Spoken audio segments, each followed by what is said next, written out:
Dėkingi, kad eilę metų turime galimybę prieš lygą ruoštis teisėjų stovyklą Turkijai. Viena iš turbūt priežasčių, kodėl mes čia, ir galimybė yra gerom sąlygom pasiruošti treniruočių procesą, o taipogi turbūt viena svarbiausia priežasčių, kad čia yra galimybė teisėjauti.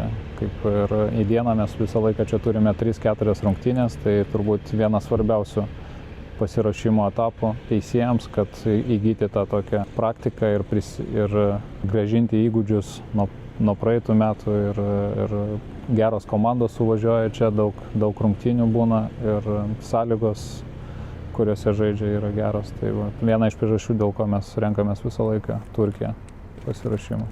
Kaip ir eilę metų, turbūt nuo senų laikų, tai čia turime galimybę ir panaudoti UEFOS finansavimą, konvencijos pinigus, kurie negali būti skirti ten atlyginimo didinimo ar kitiem priežastim, bet būtent patenka po šitą eilutę, kad pasiruošimas sezonui, seminarai, kas čia viskas ir vyksta. Ir seminaras pagrindinis vyksta čia Turkijoje teisėjam, ir pasiruošimas pagrindinis irgi yra šiuo metu Turkijoje Antalijoje. Daugelį atrodo tai kai atostogos, bet jeigu pasižiūrėjus į mūsų dienotvarkę, tai vaikinai nuo ryto iki vakaro yra pasišventę teisėjų darbui. Nuo ryto pas mus būna teorijos užsiėmimai, tada jie turi treniruotę. Gal toks laisvesnis laikas yra pietų, jeigu nebūna rungtynių tokių laikų, bet link vakaro ateinant rungtynėm visi važiuoja rungtynės, teisėjauja.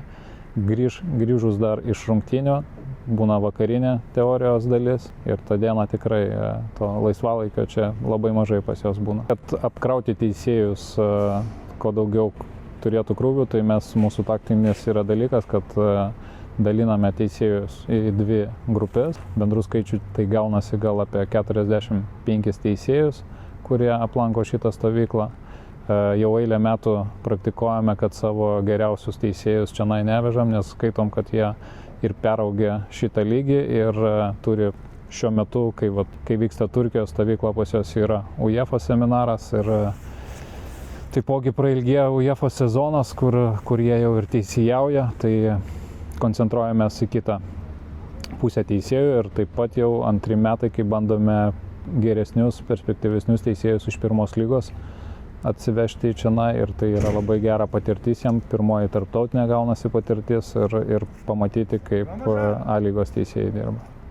Visą laiką stengiamės prisitaikyti prie A lygos pradžios ir apskaičiuoti stovyklą, kad būtent grįžus iš Turkijos, kad nebūtų mėnesius pertraukos iki A lygos pradžios, kad grįžus iš Turkijos iš karto aktyviai pasijungti į A lygos rungtynes.